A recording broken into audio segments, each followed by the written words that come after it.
Istna tragedia. Apokalipsy, bo to jest inaczej niemożliwe. Nie chcecie nas oglądać i wtedy z pięknym widokiem człowiek się uczy na błędach. Przez tą górę będziemy stać i zaczniemy pracować. Leży na ziemi, ale czerwony jestem, czyli trochę się zgrzałem. A on do mnie od razu wyjeżdża z tekstem 50 euro. O jajco. Tak na mnie narobił. Zawalone mury. Komuś na plac się wcisnęliśmy. Fajnie. Bardzo nas skupiła.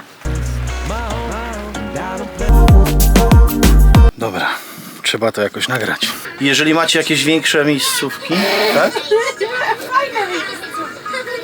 Tak, czy tak, czy tak? O, już zapomniałem, co miałem powiedzieć. Co jakiś czas...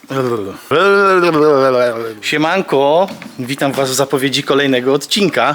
Nagrywam to o godzinie 17, dzień dokładnie przed wydaniem tego odcinka. Bardzo serdecznie dziękujemy wam za wszystkie subskrypcje, lajki i komentarze. Jest tego bardzo dużo. Nie spodziewaliśmy się, jest nam naprawdę bardzo miło. Chcieliśmy wam bardzo serdecznie za to podziękować. Słuchajcie, miałem takie zawsze marzenie, żeby to powiedzieć. Czy zasubskrybowałeś już kanał Dawida, Oli i Zosi? Jeśli nie, to kliknij w czerwony przycisk, daj lajka, komentarz, subskrypcję i nie zapomnij o dzwoneczku, żeby nie przegapić żadnego odcinka. Zawsze chciałem to zrobić. W dzisiejszym materiale wracamy do teraźniejszości, ponieważ poprzedni materiał był to materiał z remontu naszego kampera, czyli remontu, którego wykonywaliśmy przed tym wyjazdem wiosną tego roku. Będziemy przeplatać teraźniejszość z tym, co było kiedyś, czyli remontem naszego kampera, ponieważ było bardzo wiele komentarzy, gdzie ludzie troszeczkę zaczęli się gubić w tym, gdzie my jesteśmy, co robimy, bo najpierw żeśmy wyjechali, a później był remont. Więc jak coś, to po prostu będziemy to przeplatać i w każdym filmie postaramy się to jakoś mądrze opisać w opisie filmu, żebyście dokładnie wiedzieli, jak to wygląda, kiedy to było nagrywane, gdzie jesteśmy. W odcinku, jaki za chwilę zobaczycie, opuszczamy Chorwację i kierujemy się do Czarnogóry. A tam zatrzymaliśmy się w miasteczku Igalo, w którym spędziliśmy parę dni. Zapraszam was do oglądania. Wróć, jeszcze zanim obejrzycie ten odcinek. Jeżeli macie jakieś fajne miejscówki w Grecji, gdzie dalibyśmy radę wjechać naszym olbrzymim kamperem, to napiszcie do nas albo odezwijcie się po prostu w komentarzach. Pozdrawiamy i zapraszamy na odcinek. No i słuchajcie, kolejny dzień. Wczoraj nie dojechaliśmy jednak do tego miejsca. Mamy jeszcze 50 km. Dlatego, że zatrzymaliśmy się tutaj, żeby sprawdzić nawigację na takim CPN-ie, który jest spalony. To jest ciekawostka. Coś tutaj płynęło po prostu przy dystrybutorach, bo jest tam wszystko spalone. Parking bezpieczny, obok nas Niemcy jeszcze stali na noc. Zatrzymaliśmy się posprawdzać mapy, ale wyszło jak wyszło, że zostaliśmy na noc, bo jak sprawdzałem na mapach, to tam dalej, gdybyśmy pojechali, nie było żadnego fajnego parkingu. Ja chciałem stanąć, bo bardzo lał deszcz, błyskało się, tutaj idą cały czas te nawałnice i chcieliśmy się zatrzymać po prostu w bezpiecznym miejscu, a tu było bardzo bezpieczne miejsce, bo chronią nas góry dookoła parkingu.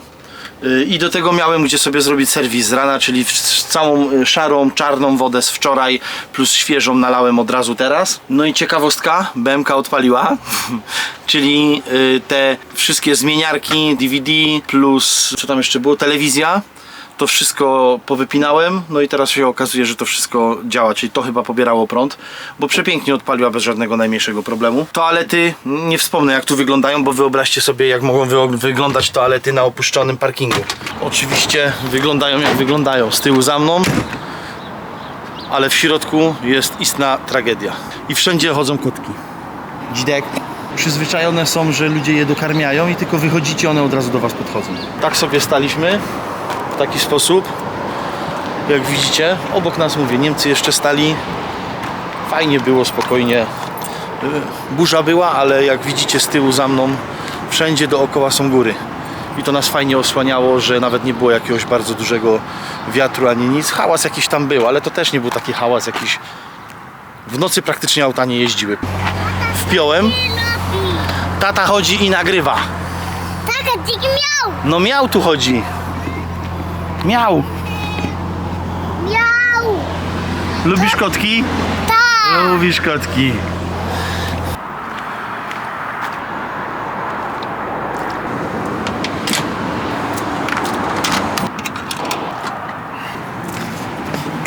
W taki sposób mamy zabezpieczoną klimę w trakcie jazdy.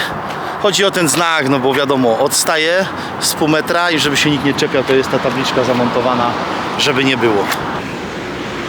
Jeszcze ujęcie na całego, tu gdzie żeśmy stali.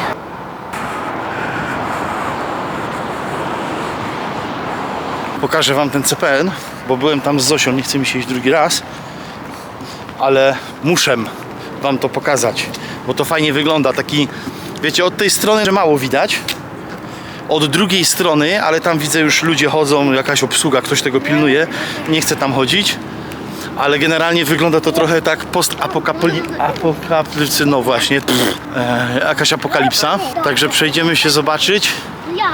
bo ewidentnie tu jest wszystko opuszczone, tylko działa ładowarka, ta z tyłu za mną, bo widzę, że działa, jest podłączona do prądu, można się naładować, jakby ktoś miał auto elektryczne, a cała reszta, cały CPN, wszystko jest praktycznie powyłączane. Kosze chyba ktoś przyjeżdżał opróżniać, bo nie są przepełnione, a to też nie jest zamknięte chyba jeden dzień, tylko troszeczkę dłużej jest zamknięty ten CPN. Z Zosią idziemy obejrzeć. Patrzcie, jak to wygląda. Po prostu na miejscu, tu jest chyba miejsce dla ciężarówek było, i na tym miejscu dla ciężarówek tam się coś musiało palić, bo to jest inaczej niemożliwe. Nie przybliżę wam tego, bo nie mam takiej kamery tutaj, żeby wam to przybliżać, ale widzicie, jak wygląda CPN. Dobra, idziemy z powrotem. Zosia już biegnie. Plac zabaw też rozebrany, bo jest tutaj plac zabaw, ale też jest rozebrany. Wszystko jest zdemontowane, rozebrane. Można się tu zatrzymać. Gonić cię. Toalety są utrzymane w takim stanie, jakim są, ale było na pewno bezpiecznie. Pakujemy się powoli, zbieramy. Ola się szykuje, ściągamy antenę z Starlinka i jedziemy dalej już na docelowe miejsce, tam gdzie mamy mieć parking. Z tyłu za mną już jest kilometr, a przede mną nie widzę końca. Czyli jest dół.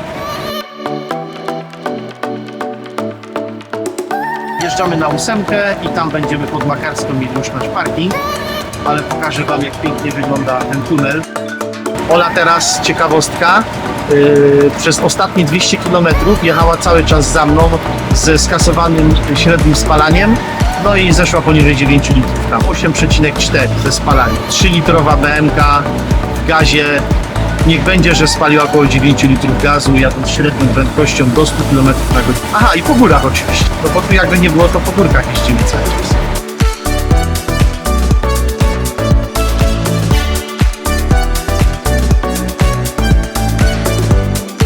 Jedziemy prosto na Makarską i od razu piękny widok Morze Adriatyckie.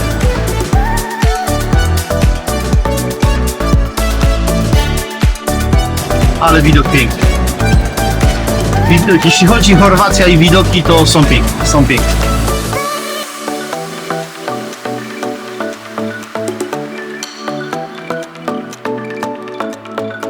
No dobra, no i dojechałem do tego parkingu, do którego chciałem dojechać, ale uwaga, to co widzicie teraz, to jest dzień później, ponieważ byliśmy na mieście, nie wzięliśmy ze sobą kamery, nic nie nagrałem, drona mi się nie chce puszczać, ale to jestem tylko ja. Niestety to jestem tylko ja. Albo się do tego przyzwyczaicie i to zaakceptujecie, albo stwierdzacie, że nie chcecie nas oglądać i wtedy trudno. Mój ojciec coś podpalał.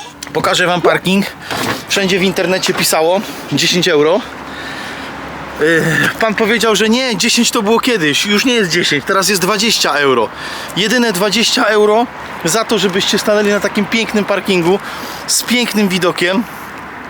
Z tyłu za mną morze, z drugiej strony góry, miejsce jakiegoś tam sanktuarium, jakiś kościółek i tak dalej.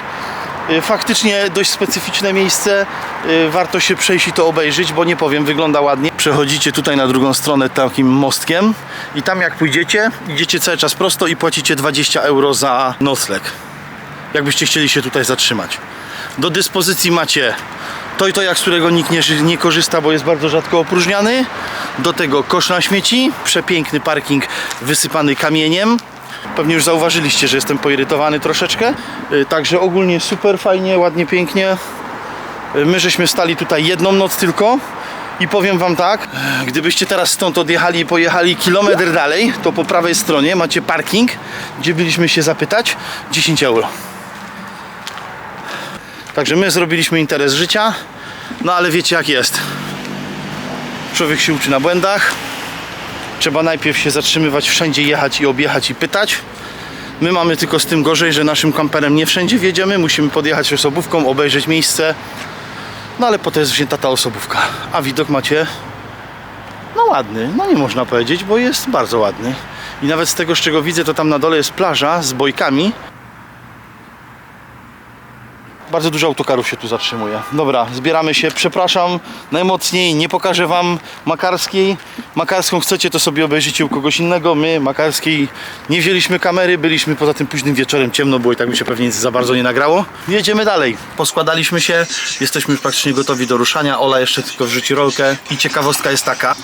Same polskie rejestracje. Wszystkie te autokary, które widzicie, to są polskie autokary. Będziemy ruszać za chwilę. Jedziemy się jeszcze podolewać benzyną do BM-ki, gaz zatankować. BM-ka super wychodzi, 9 litrów spalanie, więc jedziemy się ogarnąć. Na tym CPN-ie sobie dolejemy od razu wody, bo jest gdzie. Jeśli chodzi o spuszczanie wody, to wszędzie, gdzie mam okazję, po prostu od razu idę. Dolewam się wodą cały czas na bieżąco i cały czas spuszczam się wszystkimi nieczystościami. Korzystam wszędzie, gdzie się tylko da z tej okazji i dzięki temu, jak na razie, nigdzie nam nie brakło wody i w ogóle jest mega super. I przez tą górę będziemy przejeżdżać.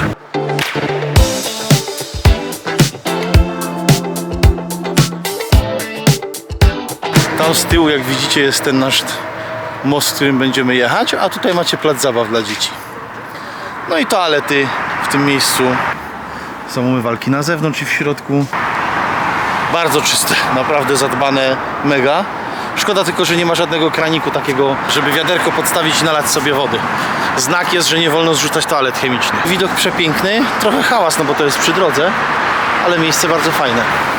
Do zatrzymania się, żeby sobie zdjęcie zrobić na tle tego mostu.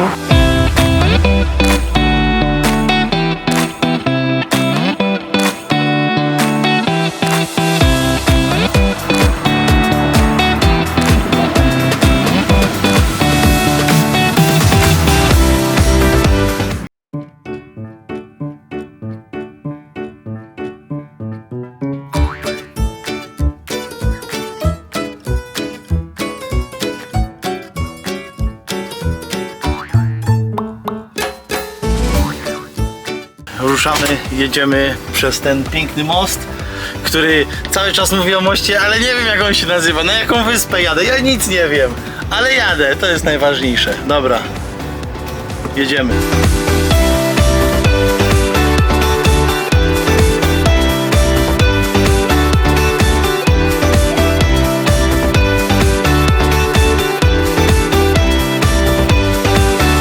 Koniec tego przejazdu. Słuchajcie, ja cały czas zapominam podogrywać, jak już gdzieś dojadę. Dojechaliśmy, jesteśmy na parkingu. Nawet słonko, jak widzicie, wyszło. Tam jest restauracja. Widok z tej restauracji jest, ona teraz akurat jest zamknięta, ale widok z tej restauracji macie bezpośrednio na plażę w dół, która znajduje się tam, za tą skałą w dół. Chcemy dojechać już w jakieś miejsce, gdzie po prostu będziemy stać i zaczniemy pracować, dlatego nie będę wam pokazywał wszystkiego, bo tego po prostu nie nagrywam. Jedyne, co możecie zobaczyć na tych krótkich filmikach, to jest to po prostu, jak jedziemy dalej. Cały czas jesteśmy w trasie i zmierzamy coraz bliżej ku miejscu jakiemuś docelowemu, gdzie chcemy sobie po prostu stanąć. Taki parking. Parking jest całkowicie darmowy. Na noc żeśmy stali nie tylko my, bo były jeszcze 3 inne busy. My się teraz powoli pakujemy, składamy cały samochód i po prostu jedziemy dalej. Wczoraj byliśmy tam na dole na plaży. Może coś Ola powrzuca z tej plaży, jakieś krótkie urywki.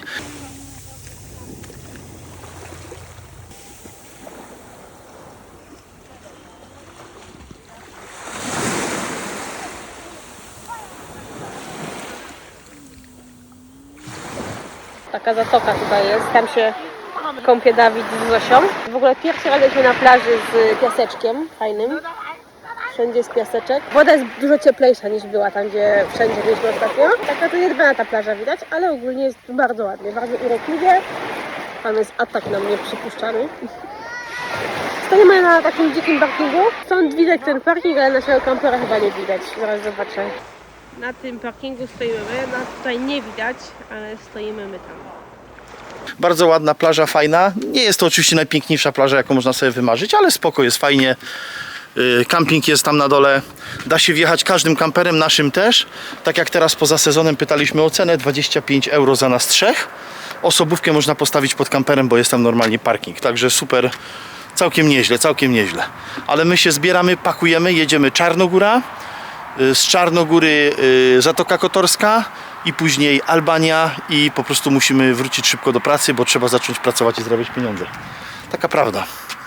Dobra, komu w drogę temu czas, to tyle z całego tego nagrania. Taka tam mała mieścina pod Dubrownikiem, czy Dobrownikiem, czy jak to się tam czyta. Zobaczcie, jak ładnie wyglądają statki. Powiem wam, największe wrażenie robią na mnie po prostu te widoki. Mam mały zgrzyt, mianowicie leży na ziemi, rączka urwana. Jak jechaliśmy po dziurach, pierwszy raz przez całą Chorwację na całej ósemce były dziury, w sensie bardzo nierówny asfalt i po prostu jak przejeżdżaliśmy i wszystko się trzęsło, to zsunął się, no od wibracji zsunął się airfryer, spadł, no i wyświetlacz się nie potłukł, chyba. Nie mam jak tego sprawdzić, rączka się tylko urwała. Nie, wyświetlacz jest chyba cały. Potłukła się tylko rączka, no trudno. Jedziemy dalej. Przejedziemy przez ten Dubrownik i będziemy jechać do Czarnogóry i zaraz przed samiusieńką Zatoką Kotorską parking. Zatrzymujemy się, ogarniamy i zobaczymy, co tam wymyśli. Przejście graniczne Czarnogóra, zjazd z góry 10%. Do celu mamy 6 km, czyli my zaraz tu za granicą zatrzymujemy się. Jedziemy tu powoluteńku, bardzo powoluteńku. Zatrzymujemy się na granicy, sprawdzają nas i jedziemy dalej. Więcej wam nie nagram, bo nie chcę na granicy trzymać kamery ze sobą. Ale tak wygląda ta granica z Czarnogórą. Wjechaliśmy do Czarnogóry, wszystko bez problemu. Do parkingu teraz to już mamy 5 km. Na granicy pan tylko się pytał, ile osób jest w aucie. Nie zaglądali, nie oglądali nic. I bardzo szybko poszła ta granica. To było dosłownie stania 2 minuty. Ale czerwony jestem, czyli trochę się zgrzałem. Taki widok.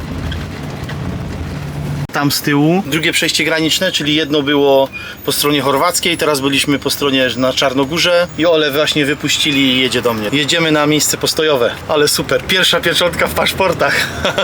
Halo, halo, jesteś tam? Zasubskrybowałeś już kanał Dawida, Zosi i Oli? Jeśli nie, to zrób to w tej chwili. No i tym oto sposobem witamy was w Czarnogórze. Dojechaliśmy, stoimy na bardzo fajnym parkingu, idziemy się przejść. Parkingu fajnym, bo jest niedrogi. Za 2 auta zapłaciliśmy 20 euro za 2 dni. Generalnie w nocy ten parking jest otwarty, szlabany są pootwierane, każdy może wjechać i wyjechać. Od godziny 16 faceta już nie ma od opłat. Czyli jeżeli przyjedziecie na ten parking po godzinie 16, a wyjedziecie o godzinie przed 8 rano, to macie parking za free. A my stoimy tak jak widzicie tutaj.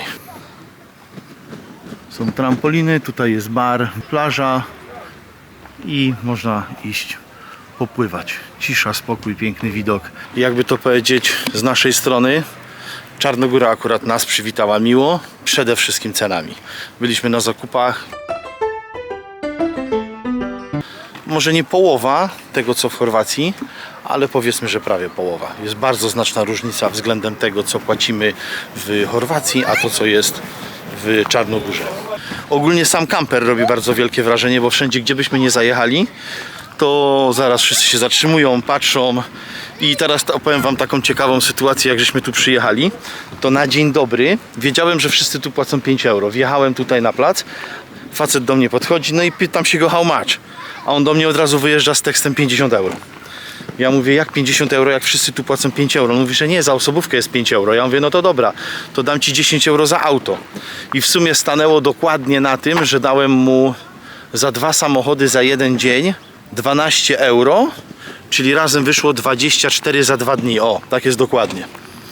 Ale zobaczył samochód i on od razu do mnie wyjeżdża z tekstem 50 euro, no nie? Oprócz tego tam wcześniej znalazłem miejsce, czyli z tyłu tam za mną, jak jest ten hotel, to tam w ogóle z tyłu, jakbym się uparł, to bym stanął tam dużo wcześniej i stanąłbym całkowicie za darmo, nikt by mnie nie, myślę, że nikt by mnie nie przegonił. Idziemy się teraz przejść na miasto. Zośka się ubrała w 2 rzeczy naraz, w 2 ubrania naraz. Córa, próbujemy coś nagrać.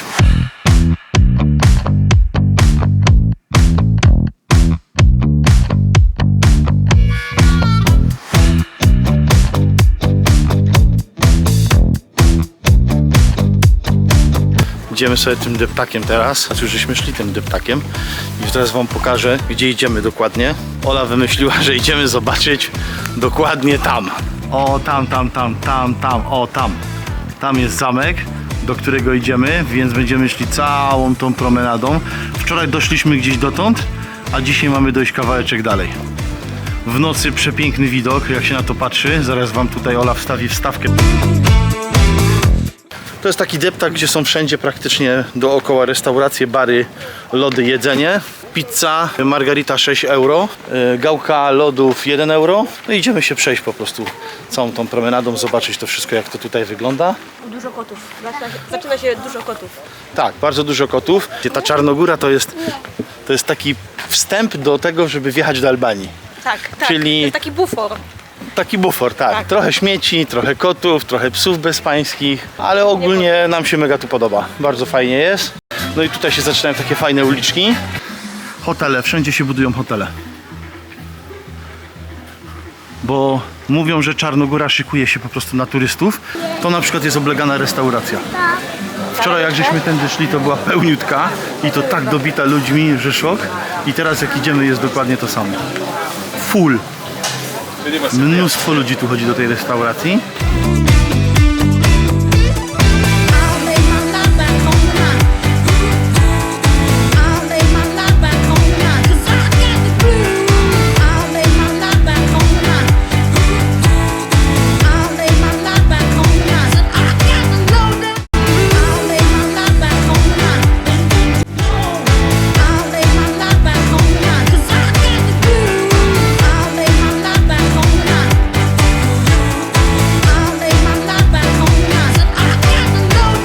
Tu wam pokażę ceny w restauracji.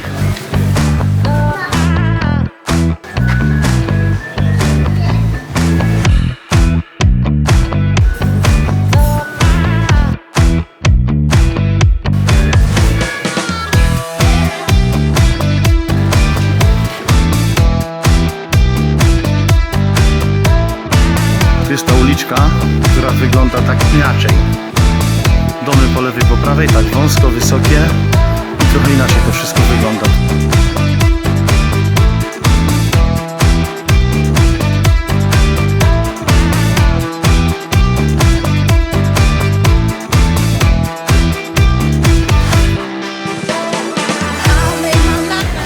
Tam macie blok, w którym ludzie tu mieszkają. To nie jest hotel, tylko typowy blok mieszkańców. Olbrzymi jest.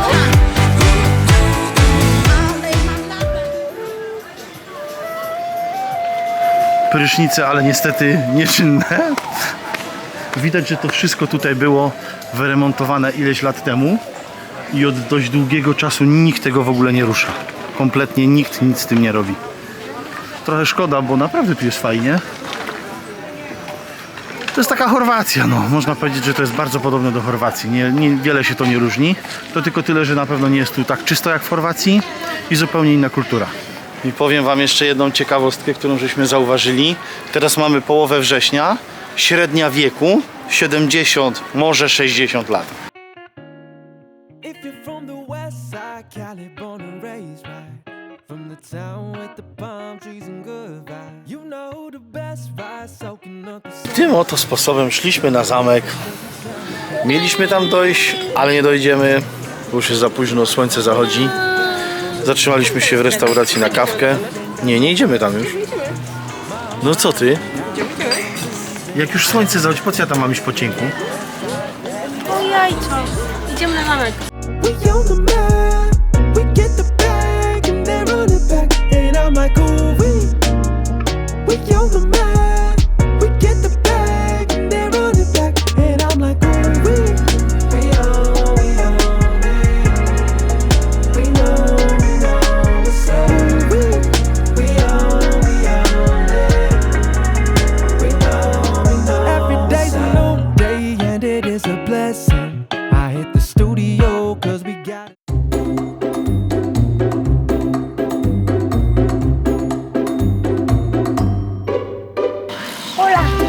Hurra!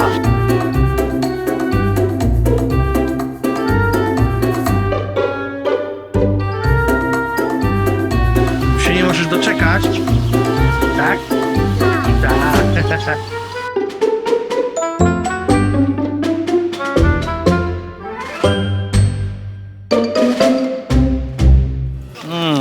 Co jesz? Kukurydza. Dobra ta kukurydza? Całe 2 euro. A powiedz, co się stało chwilę wcześniej. A co się stało? Ptak na mnie narobił. Co może oznaczać tylko jedno, że będę miał dzisiaj wielkie szczęście. Tu, żebyście sobie nie myśleli. Na rękę. 2 euro kukurydza. Wata cukrowa kosztowała ile? Też 2 euro. Też 2 euro. Budżetowo, ale wydajemy pieniądze. Właśnie dochodzimy do portu. Piękny widok na jachty, jakieś łódeczki, jachty. I tam są te jakieś tam ruiny, do których idziemy.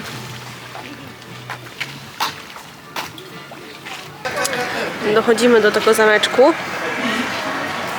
i wam go zaraz pokażemy. Wiem, że to nie jest zamek, to jest jakieś forteca, jakieś ruiny czegoś tam. Powiemy wam później, co to jest. Ale my na to mówimy zameczek, bo Zosi jest łatwiej.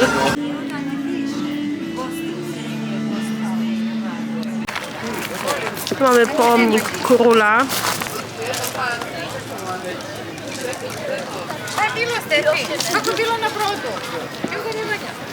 Tu mamy fortecę. A tu taki piękny widok. Jaką fortecę? To jest zamek Piłsudskiego. Co to jest? To nie jest forteca, to jest zamek Piłsudskiego. Tutaj też jest piękna plaża.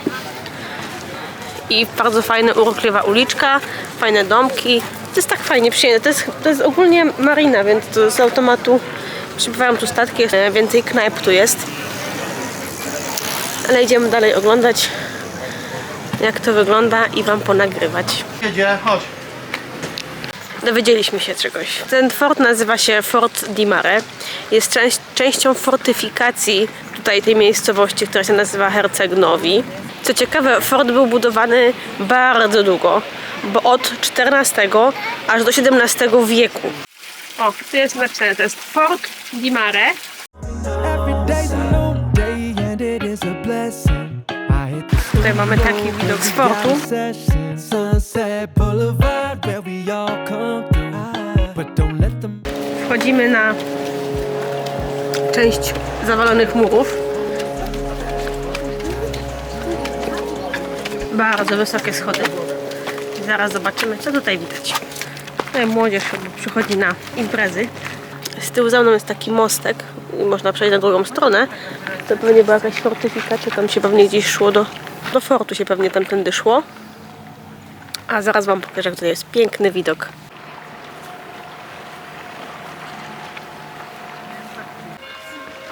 Taki widok nam się trafił. Zobaczcie, jaki to jest piękny w ogóle księżyc. Księżyc i te góry, no przepięknie to wygląda. A tutaj widać zawalone mury. To wszystko kiedyś się zawaliło. A szkoda, bo to musiało pięknie wyglądać. Po drugiej stronie mostku mamy taką tajemniczą uliczkę. Robi się ciemno, więc jest tak... Do domu do kogoś, tu jest czyjś chaos. Aha, to jest jakiś dom kogoś. Aha, idziemy, bo to jest czyjś dom.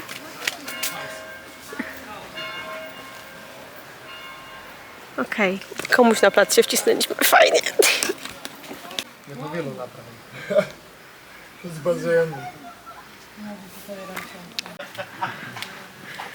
Schodzę tutaj z tego muru. Jest taka piękna, urokliwa uliczka. Powiem wam, że naprawdę fajnie to wygląda. I jak z naszych dotychczasowych wypraw i pobytów w różnych miejscowościach, tutaj w końcu jest co oglądać, bo my w Chorwacji zatrzymywaliśmy się w takich miejscowościach, gdzie trochę kiepsko było z jakimiś zabytkami, które by były dość blisko, pomijając oczywiście Makarską, no gdzie było coś zwiedzać, ale my tam staliśmy bardzo krótko, bo podjechaliśmy głównie dlatego, żeby spotkać się z moim bratem i tam posiedzieć trochę, dlatego też no tak nie zwiedzaliśmy, a tutaj na wyciągnięcie ręki jednym deptakiem się idzie, jest piękne widoki, jakieś zabytki, naprawdę spoczko. Na razie nam się Czarnogóra bardzo podoba. Bardzo nas skupiła już od pierwszej miejscówki. Zobaczymy, jak będzie dalej.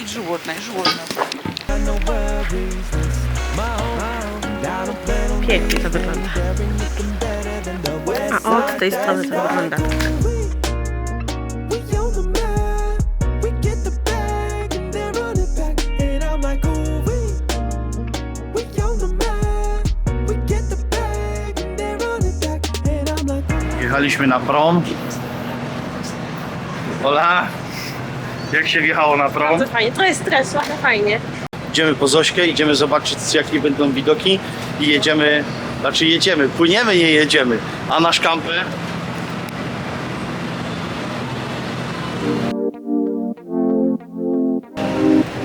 Taki widok za oknem.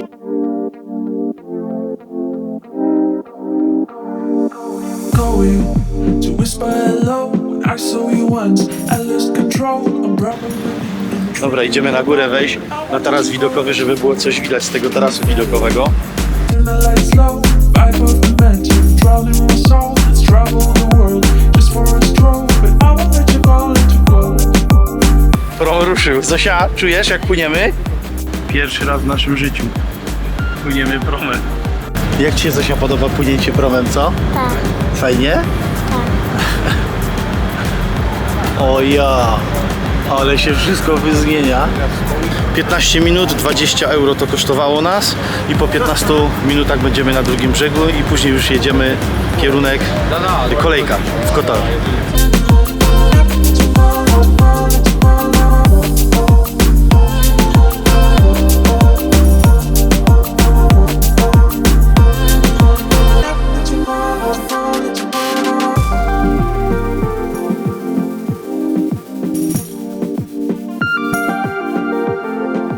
Never let you go, let you go.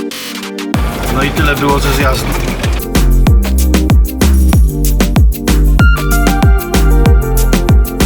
Ola czeka. No i dobra, jedziemy dalej. Mamy 12 km do parkingu, gdzie zatrzymujemy się i na tą kolejkę całą kotorską teraz będziemy się kierować, ale to już BM-ką. Kampera zostawimy tutaj po drodze, jest duży parking i jedziemy na tą kolejkę. Nie pozostaje mi nic innego, jak zaprosić Was do obejrzenia kolejnego odcinku. Teraz jeszcze na koniec pokażę Wam plażę, z której nagrywam ostatnio wszystkie zapowiedzi filmów.